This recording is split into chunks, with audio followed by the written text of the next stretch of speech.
रियासती इदारों से फ़ायदा उठाने पर वालिद वरना उन्हें सौतेला बना दिया जाता है। कासिम के अब्बा खुद वज़ीर आज़म होते हैं तो उन्हें हमीद की अम्मा नज़र नहीं आती। निगरां वज़ीर आज़म की लाहौर में तलबा से गुफ्तगू। सुप्रीम कोर्ट का ताहयात नाअहली केस जुमेरात को ही निपटाने का इशारा। आइन में हर सज़ा की मुद्दत मुतय्यन तो नाअहली ताहयात कैसे? जस्टिस मंसूर अली शाह का सवाल। नाअहली की मुद्दत का तयन आइन में नहीं, ये खुला अदालतों ने पुर किया। चीफ जस्टिस की रिमार्क्स समाअत 4 जनवरी तक मुलतवी।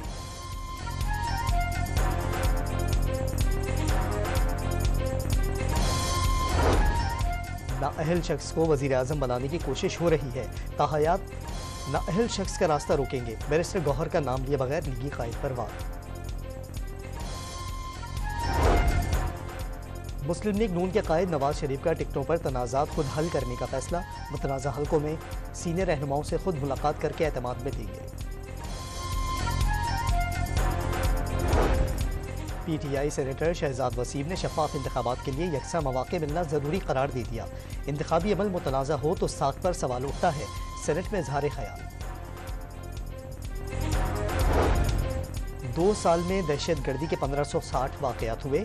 अमन मुज़ाकरात के दौरान कलदम TTP ने खुद को दोबारा मुनज़्ज़म किया। वज़ारत दाखिला ने सेनेट में रिपोर्ट जमा करा दी।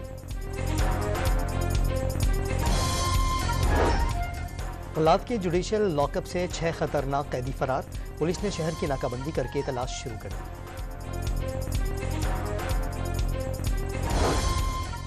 और कोयटा की सेशन अदालत ने नाज़ेबा वीडियो स्कैंडल के दोनों मुल्ज़मान को बरी कर दिया। जुडिशल मजिस्ट्रेट ने 3-3 साल कैद 5-5 लाख रुपए जुर्माने की सज़ा सुनाई थी।